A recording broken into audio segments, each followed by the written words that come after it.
우리 함께 날씨가 많이 춥지만 서로 따뜻하게 인사 한번 하겠습니다. 반갑습니다. 사랑합니다. 축복합니다. 우리 늘 이런 생각을 하며 살아야 돼요. 어떻게 하면 우리가 좋은 사회를 만들어갈 수 있을까? 어떻게 하면 우리 사회가 좀 더 나은 사회가 될 수 있을까를 우리 늘 기도하고 또 하나님께 도움을 구하고 또 우리의 삶이 우리 사회가 좀 더 좋아지는 쪽으로 우리의 삶을 이렇게 방향을 잡고 나가야 하겠습니다. 좋은 사회는 누가 만들어주는 것도 아니고 또 한 개인이 만들 수 있는 것도 아니고 우리 모두가 같이 함께 공동 노력을 통해서 이루어지는 것입니다. 그게 가정이 되었던 사회가 되었던 한 국가가 되었던 바로 같이 함께 좋은 사회를 만들어 가야 됩니다. 좋은 사회를 만들어 가는 데 있어서 사람들은 먼저 생각하는 게 뭐냐면 제도를 좀 바꿔야 된다. 제도를 좀 새롭게 해야 된다. 혁신을 해야 된다. 개혁을 해야 된다. 이렇게 얘기를 합니다. 그래서 법을 만들고 또 새로운 제도들을 이렇게 만들어 가요. 그러면서 사회가 지금 안전하지 못하다. 그러니 감시 카메라를 더 많이 달아야 되겠다. 그래가지고 곳곳에 CCTV를 설치해 가고 있습니다. 그런데 이렇게 제도를 개선하고 또 CCTV를 더 달고 그런데도 갈수록 사람들의 말과 행동은 거칠어지고 우리의 사회는 좀 더 험악해지고 하고 있다는 거예요. 이런 사회 속에서 하나님은 오늘 우리에게 말씀을 주세요.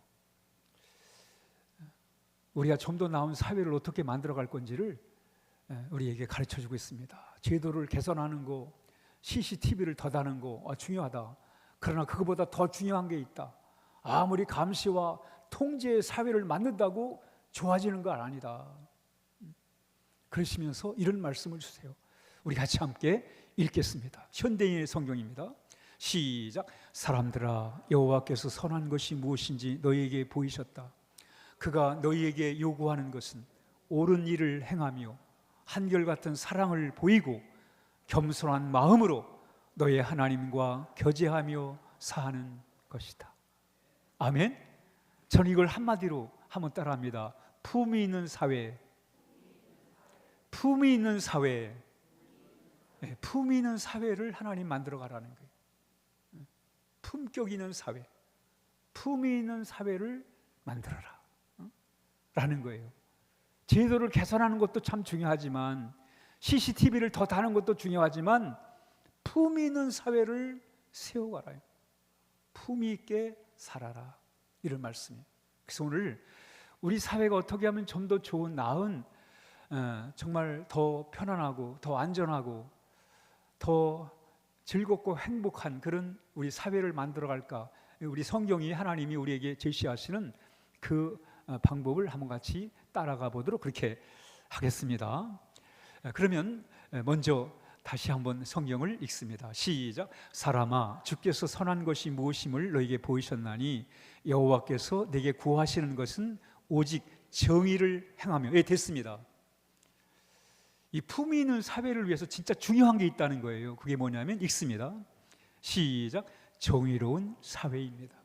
여러분, 품위로운 사회는 다른 말로 정의로운 사회입니다.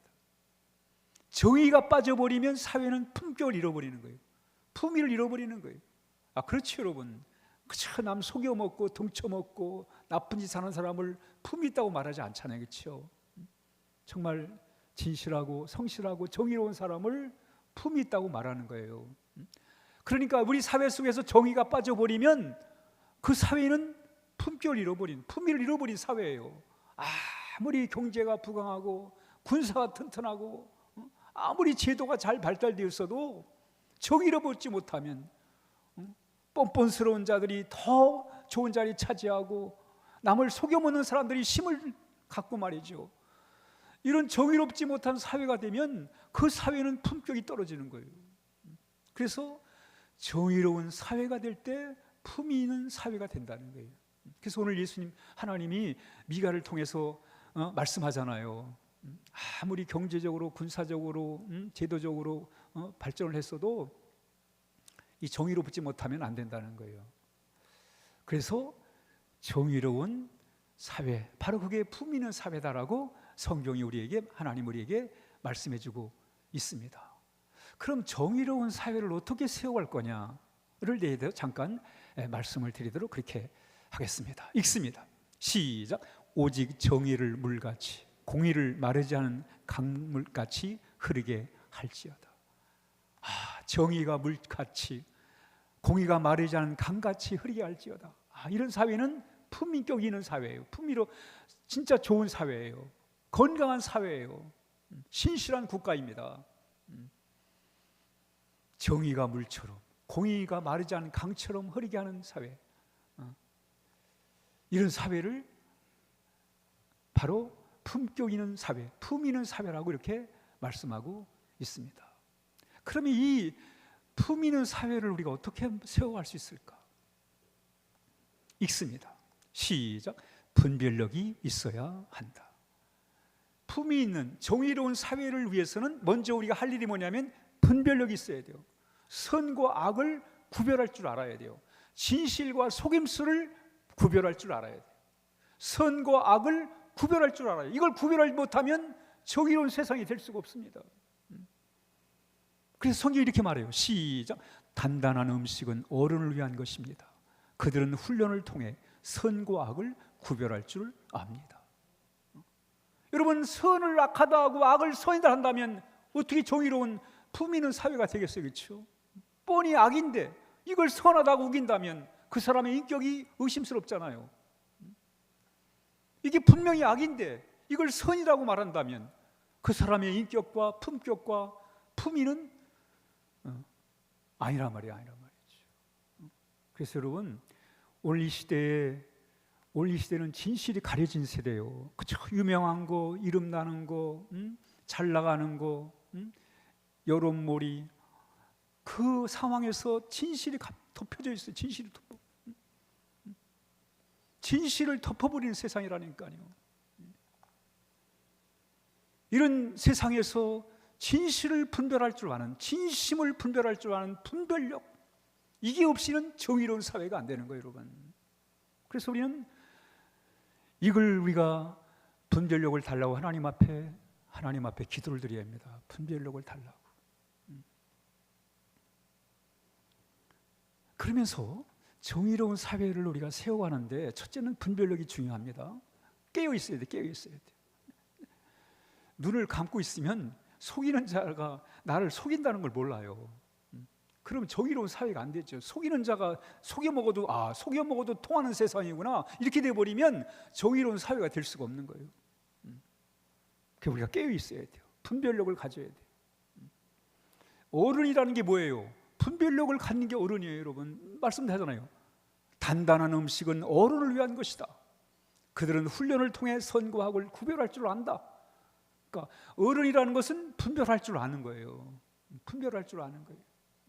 이게 정의로운 사회를 만들어가는데 아주 중요한 요소가 되는 것입니다. 두 번째로 읽습니다. 시작. 진실을 말하는 용기가 필요하다. 이게 도대체 무슨 말인가? 진실을 말하는데 무슨 용기가 필요한가? 그런데 진실을 말할 때 용기가 필요합니다, 여러분. 진실을 말할 때 용기가 필요해요. 이게 도대체 무슨 말이지? 사실을 말하는데, 진실을 말하는데 무슨 용기가 필요한가? 그냥 말하면 되지. 읽습니다. 시작. 너희는 정직한 재판을 싫어하며 진실한 말하는 사람을 미워한다. 여러분, 세상은요 진실을 좋아하지 않아요.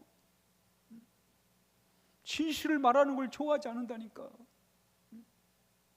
이런 세상에서 남들이 다 동쪽으로, 나쁜 동쪽으로 하는 게 옳다고 다 말하는데 내가 서쪽이 맞아, 서쪽이 진실이고 서쪽이 정의로운데 나 혼자서 서쪽으로 가야 된다고 말하려면 용기가 필요해요, 안 필요해요? 용기가 필요하죠. 남들이 다 이건 도약이라고 말하는데 아니다, 이건 물이다, 이렇게 말하면 남들이 다 독약이로 말해버리면, 그런데 아니다, 나는 무리다, 말하기 용기가 있어야 된다니까요. 남들이 다 대세가 그렇고 여론이 그렇고 다 그런데, 그런 가운데 여러분이 진실을 말하려면 용기가 필요하지요. 그러니까 정의로운 사회가 이루어지려면 진실을 말할 줄 아는 용기가 있어요. 용기가 있어요. 그래야 정의로운 사회가 세워지는 거예요. 세워지는 거예요. 첫째가 분별력이 있어야 되고, 둘째가 뭐예요? 진실을 말하는 용기를 가져야 돼요. 셋째가 뭐냐면 읽습니다. 시작. 공정한 기준을 세우는 것이다. 여러분, 우리는 그저 내 입장에서 이게 맞다고, 이게 옳다고, 이게 정의라고 그렇게 말하면 안 되죠. 그러니까 진실을 말하라는 것은 남들은 다, 대다수는 다 잘못됐고 나만 옳다, 그런 뜻으로 말하는 게 아니에요. 이 공정한 기준, 나한테 피해가 와도 손해가 와도 그래도 그것을 지킬 줄 아는 공정한 기준이 필요하다는 거예요. 사람들은 다 공정을 말하죠, 여러분. 다 내가 맞다, 내가 옳다 다 주장합니다, 여러분. 그런데 그 공정에는 뭐가 따르냐면 손해가 따라, 손해요. 희생이 따라요, 희생이 따릅니다. 헌신이 따라요, 헌신이 따라. 이 공정, 여러분, 십자가가 뭐예요? 십자가는 고난이 있잖아요. 고난, 희생의 피 흘리는 희생이 있습니다. 그래서 예수님의 십자가는 정의의 정의, 공의란 말이죠. 거기에는 희생과 헌신과 이게 들어가 있단 말이죠. 사람들은 다 말은 다 정의를 말해요. 근데 막상 정의대로 살라니까 불편해. 주장은 했는데, 말은 했는데 막상 그렇게 정의롭게 살아가려고 하다 보니까 손해가 많이 오고 또 피해가 많아. 그러니까 사람들은 어떻게 해요? 읽습니다. 시작. 정의를 쓴 쑥으로 바꾸며 공의를 땅에 던지는 자들아. 정의를 외쳤어요. 막 민주주의를 막 외쳤습니다. 민주주의를 위해서 막 목소리를 높였어요. 근데 막상 민주주의를 하려고 하니까, 민주주의를 실천하려고 하니까 손해를 많이 봐야 돼. 왜? 남을 위해 살아야 되니까 손해도 많이 봐야 되고, 좋은 자리 다 뺏겨야 되고, 남한테 줘야 되고, 안 되는 거예요. 그러니까 뭐예요? 정의를 쑥으로 만들어버리는, 쓴 쑥으로 버린다 말이죠. 주장은 했는데 막상 그렇게 살려고 하니까 아니라 그렇게 버린다는, 가차없이 버려버린다는 거예요. 공의를 땅에 던지는 자들아. 그러니까 여러분, 우리 사회가 다 정의 말하지요. 말하지만 그 정의는 불편함이 따르고 손해가 오고 때로는 희생과 헌신이 따라붙는단 말이죠. 그러니까 주장했던 정의를 다 쓴 쑥으로 버리는 거예요. 그러면 무슨 공의로운 사회가 되겠어요, 그렇죠? 주장을 해보는데, 주장까지는 괜찮은데 막상 내가 그걸 실천하려고 하니까 나한테 너무 불편하고 또 나한테 너무 손해가 많이 오고 부담스럽단 말이죠. 그러니까 정의를 버린다는 거예요. 그러니까 여러분, 정의를 지키는 게 얼마나 어려워요. 말하기가 쉽지. 왜? 손해가 오고 희생이 따르고 또 헌신을 해야 되는 책임이 따르는 거기 때문에 그렇단 말이죠. 그러면서 이 정의는 지속적으로 읽습니다.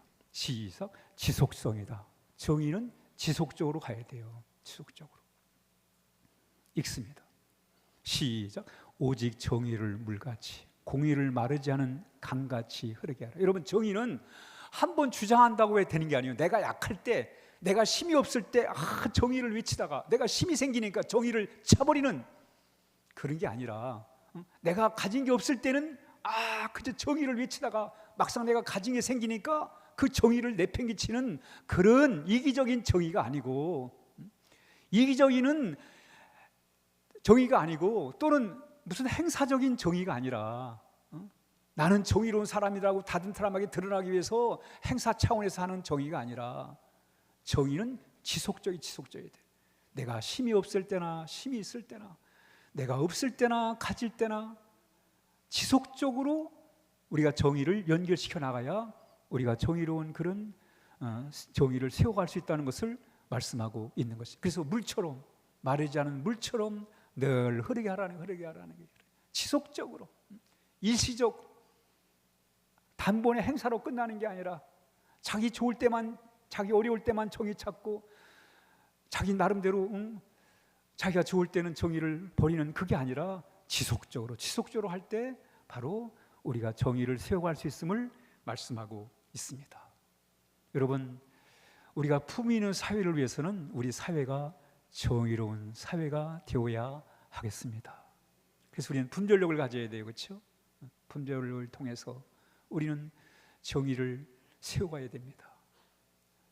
진실을 말할 줄 아는 용기를 가지고 정의를 세워가야 하겠습니다.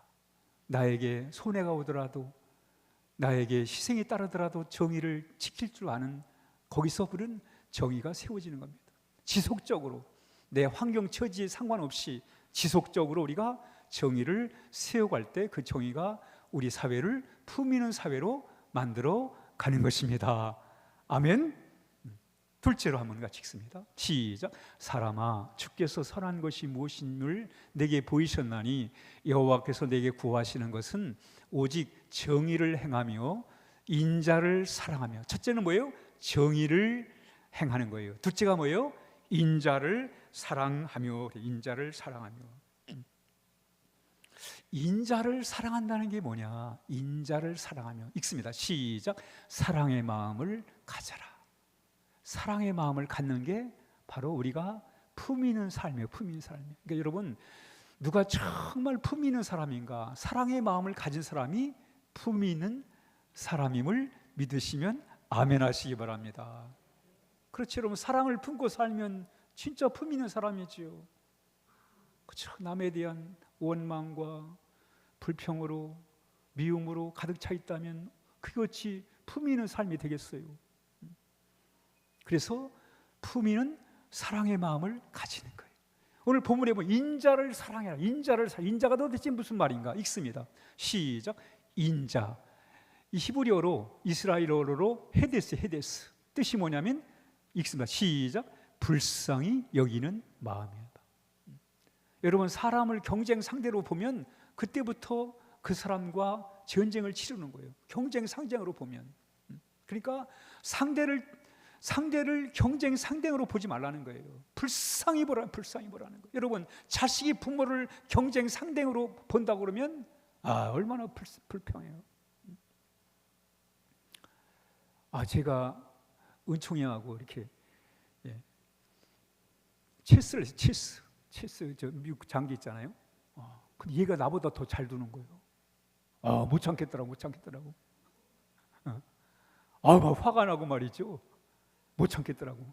자식이 경쟁 상대가 되니까 마음이 불편해지는 거예요. 좀 마음이 얼마나 못돼 먹은 거 있죠. 자식이 잘하면 얘 가능성 있네. 이제 좋게 봐야 되는데 그걸 이겨 먹으려고. 지니까 자존심이 상했나 봐요, 제가. 그러니까 불편해지더라고요. 그렇습니다, 여러분. 누구라도 상대로 경쟁 상대로 대상이 돼버리면 그때부터는 힘들어지는 거예요. 그러나 불쌍한 마음, 그 자식이 불쌍해 보일 때, 그럴 때 바로 그게 사랑이고 그게 바로 아름다운 관계를 만들어 낸단 말이죠. 내는 거예요. 불쌍히 여기는 마음. 여러분 다 불쌍하잖아요, 그렇죠? 부모님 불쌍해요, 안 불쌍해요? 불쌍하죠, 그렇죠? 자식들 불쌍해요, 안 불쌍해요? 불쌍해죠, 그렇죠? 남편 불쌍해요, 안 불쌍해요? 불쌍하죠, 그렇죠? 아내들 불쌍해요, 안 불쌍해요? 불쌍해죠. 불쌍하다니까. 그럼 마음이 푸근해져요, 안 푸근해져요? 근데 저건 경쟁 상대야. 내가 이겨 먹어야 되고, 내가 밟아야 되고, 내가 눌러야 되고. 얼마나 힘들어요, 얼마나 힘들어요. 그러니까 여러분, 품위 있는 삶이라는 게 뭐냐면 불쌍히 여기는 마음을 갖는 거예요. 불쌍히 여기는 마음. 그래서 인자를 행하라. 인자를 행하라가 아니라 뭐라 했어요? 인자를 뭐하라? 금방 잃어버렸어요? 한번 띄워주세요. 인자를 행하라. 인자를 뭐하라? 사랑하라. 인자를 사랑하라. 인자를 사랑하라. 인자를 행하라는 게 아니라 인자를 사랑하라는 거예요. 다시 말해 착한 일을 하는 것보다 더 중요한 게 뭐냐? 사랑을 하라는 거예요. 착한 일도 좋지만은 그것보다 더 중요한 게 뭐냐? 사랑을 해라. 착한 인계 사는 것보다 더 중요한 게 뭐냐? 사랑을 해라. 한번 따라합니다. 착하게 사는 것보다 더 중요한 것이 사랑하는 것이다. 그게 여러분 품이 있는 거예요. 착한 것도 물론 품이 있지만 사랑하며 사는 게 더 품이 있는 삶임을 오늘 우리에게 가르쳐주고 있습니다. 남이 넘어졌을 때 밟지 말고 같이 일으켜 세워주는 삶, 바로 그게 인자를 사랑하는 거예요. 그게 바로 우리 사회를 품격 있는 사회로 만들어가는 거예요. 그러니까 여러분, 성경이 없이는 이 품격 있는 사회를 만들 수가 없어요. 성경은 너무나 소중한 거예요. 왜? 성경의 정신이 사랑이거든요. 그 사랑이 우리를 품 있는 사람으로, 우리 사회를 품 있는 사회로 만들어가고, 우리 가정을 바로 품 있는 가정으로 만들어가는 일이 뭐예요? 뭐 좀 더 가졌다, 뭐 좀 안다, 뭐 좋은 자리 차지했다. 세상은 이걸 가지고 품이 있다고 그래요. 좀 아는 뭐가 있어 보이면 품이 있네. 그러면 또 그걸 품이라고 말하지만 성경은 그렇지 않습니다. 성경은 뭘 가졌다고, 뭘 좀 안다고, 뭘 좀 좋은 자리 차지했다고, 품이 있다고 말하지 않아요. 사랑하는 마음을 가진 사람을 품 있는 사람이라고 이렇게 말씀한단 말이죠. 그러면서 우리 다음 읽습니다. 시작. 사람아, 주께서 선한 것이 무엇임을 내게 보이셨나니 여호와께서 내게 구하시는 것은 오직 정의를 행하며, 첫째, 둘째, 시작, 인자를 사랑하며, 셋째 있습니다. 시작, 겸손하게. 겸손입니다. 겸손입니다. 어떤 사람은 이렇게 뭐 자기를 드러내지 않는데도 뭔가 이렇게 무게가 느껴지는 사람이 있어요. 그렇죠? 자기를 뭐 과시하려고 하지도 않고 자기를 드러내려고 하지도 않아요. 그런데 무게감이 느껴지는 사람이 있어요. 그 사람이 바로 품 있는 사람이에요. 품 있는 사람. 아무리 자기를 드러내려고 노력해도 오히려 그게 품위를 떨어뜨릴 수 있단 말이죠. 그러니까 여러분, 품 있는 사회는 읽습니다. 시작, 겸손한 사회입니다. 그러니까 품 있는 사회는 겸손한 사회예요. 겸손한 사회.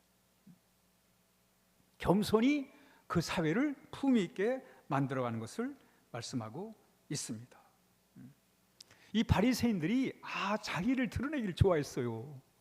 예수님이 이렇게 얘기하잖아요. 시작, 그들은 다른 사람들에게 보이려고 모든 일을 한다. 품위 있게 보이려고 애를 많이 쓴 사람들이 예수님 당시에 바리새인들입니다. 품위 있게 보이려고 애를 많이 썼어요. 그런데 예수님은 저들은 품위가 없는 삶이라는 거예요. 품이 없다는 거예요. 그러니까 여러분, 품이라는 게 남들에게 품위를 보이려고 애를 쓴다고 해서 되는 게 아니라는 거예요. 품위는 어디서 오는가?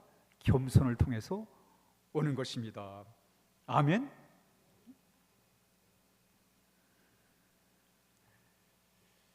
바울은 품위 있는 삶을 살았어요. 어떻게 바울은 품위 있는 삶을 살았을까? 읽습니다. 시작. 내가 모든 사람에게서 자유로우나 스스로 모든 사람에게 종이 된 것은 더 많은 사람을 얻고자 함이라. 바울은 자기를 드러낼 만한 게 참 많았어요. 자기 아는 것 가지고 폼을 잡을 수 있었고, 자기 어떤 사회적인 경험을 가지고 폼을 잡을 수 있었는데, 바울은 그걸 갖고 폼 잡지 않았어요. 오히려 다른 사람의 종이 됐다는 거예요. 다른 사람들을 겸손히 섬겼다는 거예요. 그런데 그 겸손이 그의 품위를 높였다는 거예요. 읽습니다. 시작. 그러므로 하나님의 능하신 손 아래 겸손하라. 때가 되면 너희를 높이시리라. 여러분, 품위가 어떻게 세워지는가? 어떻게 품위가 있게 되는가? 바로 내 자신을 드러내다 그래가지고 품위 있는 삶이 되는 게 아니라, 자기를 낮출 때 바로 하나님이 그를 높일 때 품위 있는 삶이 된다는 것을 가르쳐주고 있습니다. 아멘. 네. 그러면서 이제 우리 다음 읽습니다. 시작. 사람아, 주께서 선한 것이 무엇임을 내게 보이셨나니 여호와께서 내게 구하시는 것은 오직 정의를 행하는 것이고, 둘째, 시작, 인자를 사랑하는 것이고, 셋째, 시작, 겸손하게 내 하나님과 함께 행하는 것이 아니냐 그랬어요. 우리 사회가 품위 있는 사회가 되기 위해서 진짜 중요한 게 있어요. 읽습니다. 시작. 하나님과 함께하는 사회입니다. 우리 사회를 품위 있게 하기 위해서 우리 정의를 세워야 돼요. 또 다른 사람을 사랑하는 마음을 가져야 됩니다. 또 겸손해야 돼요. 그렇죠? 그런데 진짜 중요한 게 뭐냐면 하나님과 함께 해야 돼요. 아무리 정의를 외쳐도, 아무리 내가 다른 사람을 사랑하고 겸손해도 하나님과 함께 하자면 안 된다는 거예요. 하나님과 함께 하지 않으면 품위 있는 삶을 살 수가 없습니다. 제가 영화 얘기 하나 소개하겠습니다. 아니 실제 실화예요. 실화인데 이걸 영화로 만드는 거예요. 저 미국 뉴저지에 로피스라는 그런 청년이 있었습니다. 한번 기회 되면 여러분 영화를 한번 보시기 바랍니다. 로피스. 이 청년은 빈민가에서 태어나요. 아주 가난한 그런 가정에서 태어나가지고 자랍니다. 아버지는 살인 누명을 쓰고 감옥에 들어갔는데 평생 이제 감옥살이 해야 돼요. 평생 동안. 그럼에도 불구하고 이 롬피스는 열심히 공부를 해가지고 그래서 고등학교 지원을 받아가지고 예일 대학에 들어가요. 대학에 들어갔을 때 교수들이 자네는 천재라고, 앞으로 미래 과학자가 될 사람이라고 이렇게 인정을 해주는 거예요. 그러니까 지금 가정 형편은 아주 비참해요. 뭐 아버지 감옥 종상 사람 누명 쓰고 들어가 있고 가정은 비참해요. 근데 지금 새로운 세계를 열렸어요. 예일 대학 장학금 받아가지고 예일 대학이라는 새로운 세계, 이제 앞으로 장래가 촉망이 돼요. 이런 새로운 세계가 이제 열린 거예요. 출세길이 열려 있는 거예요. 그런데 이 롬피스가 참 사람이 댐댐이가 된 게 뭐냐면, 그럼에도 불구하고 이 어려운 환경, 다시 말하면 아버지가 억울하게 누명을 쓰고 감옥에 있는 것을 풀어내려고 이 정의를 위해서 노력을 많이 합니다. 정의를 위해서, 정의를 세우기 위해서 노력을 많이 해요. 또 이 엄마와 가족들, 그 동네 사람들을 아주 지극정성으로 사랑을 해요. 그러니까 그러면서 품위를 지켜가는 거예요. 정의를 주장하고 또 사랑을 하면서 품위를 만들어갑니다. 그런데 그런 가운데 이 아버지를 구하는 여러 가지 과정 속에서 돈이 필요하게 돼요. 그렇게 정의를 주장하고 그렇게 가족을 사랑하는데 그런데 돈이 필요했던 거예요. 그래서 그 돈을 마련하기 위해서 이 마약 조직범과 연루가 됩니다. 그리고 결국은 이 마약 조직범의 갱단에 의해서 총에 맞아 30살에 세상을 떠나게 돼요. 왜 이 라피스는 그렇게 정의를 위해 살았는데, 그렇게 가정과 이웃을 위해 사랑하며 살았는데, 왜 하루아침에 그 정의, 그 품위 있게 살려고 이렇게 애를 썼는데 그 품위가 하루아침에 다 바닥이 나버렸는가? 왜 그러는가? 그게 뭐냐면, 아무리 우리가 정의를 말하고 사랑을 말하고 겸손해도 하나님이 빠져버리면 우리는 정의로울 수가 없고 겸손할 수가 없고 사랑의 사람이 될 수가 없다는 것입니다. 그러므로 우리가 품위 있게 살려면 하나님 믿는 것이 절대적인 것입니다. 아멘. 이 롬피스는 정의를 위해서 노력을 했어요. 정의를 위해서 자기를 희생했다니까요. 가족을 사랑하면서 그렇게 자기 희생을 했어요. 근데 결국은 그 자기가 주장했던 정의와 사랑을 펼치지 못하고 마약에 연루돼가지고 총에 맞고 죽게 된단 말이죠. 품위를 끝까지 지킬 수가 없었어요. 왜? 하나님이 빠져버렸어요. 하나님 빠졌어요. 여러분, 우리 요셉을 잘 알죠. 요셉. 요셉이 형들에게 팔려가지고 애굽으로 이렇게 와가지고 어느 부잣집의 종으로 모습으로 권력가 집안의 모습으로 갔잖아요. 근데 이 주인의 부인이 유혹을 해요. 유혹을 하는데 그 유혹을 들어주면 이제 요셉은 편하게 살 수 있어. 근데 이 유혹을 거절하면 그는 정말 앞으로 어떻게 험난한 인생이 될지 몰라요. 그러니까 결과는 뻔해. 유혹을 들어주면 살아가는데 아주 쉬워요. 그 유혹을 거절하면 그는 무슨 어려움을 당할지 몰라요. 그런 상황에서 요셉이 품위를 지켜요. 요셉은 그런 상황에서 어떻게 품위를 지킬 수 있었을까? 이거예요. 시작. 그런즉 내가 어찌 이 큰 악을 행하여 하나님께 죄를 지으리까? 여러분, 품위라는 거는 사람이 나를 어떻게 보느냐, 다른 사람이 나를 어떻게 보느냐, 이게 중요한 게 아니에요, 여러분. 품위는 하나님이 나를 어떻게 보느냐, 그게 중요한 것입니다. 한번 따라합니다. 품위는 사람이 나를 어떻게 보느냐가 중요한 게 아니라 하나님이 나를 어떻게 보느냐가 중요하다. 아멘. 그러니까 우리 어떻게 살아야 돼요, 여러분? 내 정의를 앞세워 살아야 돼요? 중요하죠, 그렇죠? 어떻게 살아야 돼요? 하나님과 함께. 아무리 정의도 겸손도 사랑도 하나님과 함께 하지 않으면 그건 하루 순간에 무너지는 거예요, 여러분. 다윗이 사울 왕에게 얼마나 시달려요, 그렇죠? 얼마나 도망을 다니고 얼마나 참 죽음의 위협을 많이 느껴요. 그러다가 찬스가 와요. 이제 다윗이 그 철천지 원수 사울 왕을 죽일 수 있는 기회가 왔어요. 그래서 이제 기회를 주변에서 그래요. 저 사울 죽이고 당신이 이제 왕 되면 돼. 이렇게 얘기를 하는 거예요. 이제 다윗에게 힘이 주어졌어요. 찬스가 온 거예요. 그게 다윗이 품위를 지켜요. 품위를 지킵니다.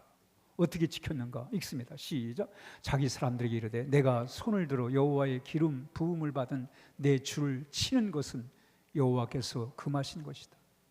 지금 다윗에게 힘이 주어졌어요. 사울 왕을 치면 이제 왕이 되는 거예요. 그런데 사울 왕을 치지 않아요. 여러분, 품위라는 게 뭐냐면 품위는 내가 힘이 주어졌을 때 넘지 말아야 할 선을 넘지 않는 거예요. 한번 따라합니다. 품위는 내가 힘이 주어졌을 때 넘지 말아야 할 선을 넘는 것이다. 여러분, 사람들이 품위가 왜 떨어져요? 높은 자리에 앉으면 마치 자기 세상 된 것처럼 하나님도 없고 말이죠. 지가 지 세상 만든 것처럼 힘을 행사하다가 품위가 떨어지는 거예요. 그러니까 품위는 어떻게 나타나는가? 이 사람이 힘이 있을 때 나타나는 거예요. 품위가 있어도 자신이 넘지 말아야 될 선을 넘지 않는 게 그게 품위예요. 품위는 어려움 속에서도, 어려운 환경 속에서도 자기를 망가뜨리지 않는 게 품위입니다. 바울이 여러분 복음을 전하다가 얼마나 사람들한테 멸시와 천대와 참 억울한 일을 당하고 매를 맞고 무시를 당하고 거절을 당하고 온갖 어려움을 다 겪습니다. 그러나 바울은 품위 있게 살아요.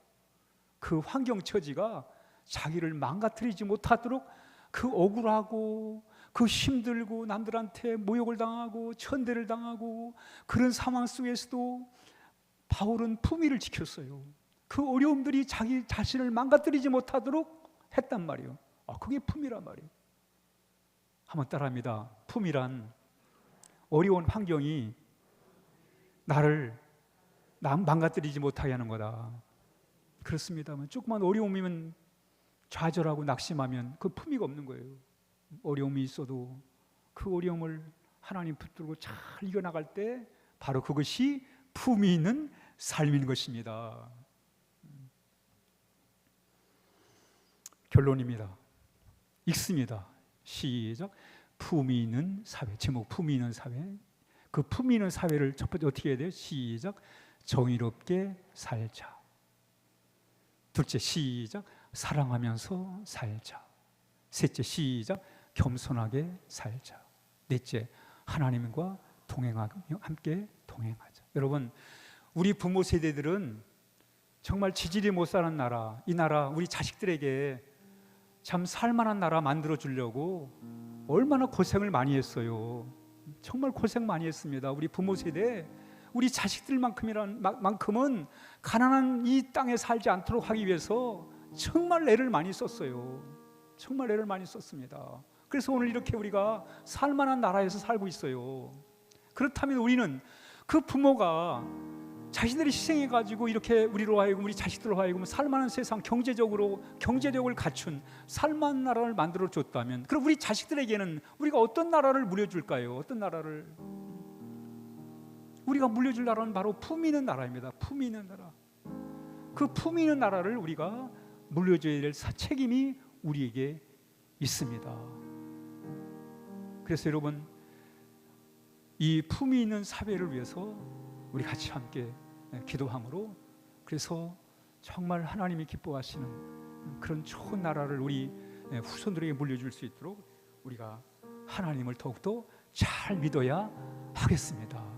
여러분, 이 대한민국이 시작할 때 그 시작한 분들은 이 나라가 하나님 잘 예수 믿고 좋은 시민 만들어 세워가지고 정말 이 나라가 하나님 믿기 좋은 나라, 하나님의 복을 받는 나라, 그걸 위해서 이 나라가 시작됐어요. 여러분, 우리 이거 붙들고 정말 이 나라가 시작할 때 그 정신, 그 건국의 정신, 하나님 잘 믿어가지고 복 받아야 됐다는 그 건국의 정신을 다시 회복해가지고, 그래서 이 나라를 이제 정말 다음 세대에게 품위 있는 사회, 품위 있는 나라를 물려줘야 하겠습니다.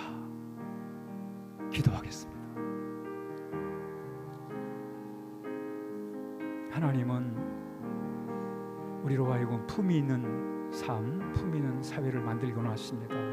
오늘 주신 말씀 기억하면서 우리 사회가 품위 있는 사회가 되도록 하나님께 시간 함께 기도하겠습니다.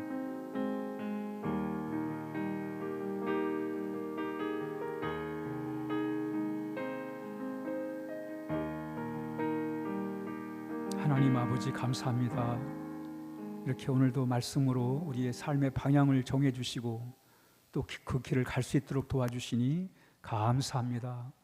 우리 사회를 하나님 앞에 손에 올려드립니다. 품위 있는 사회, 주의 나라가 임하게 하여 주시옵소서. 예수님의 이름으로 기도하옵나이다. 아멘. 아멘. 우리 찬송가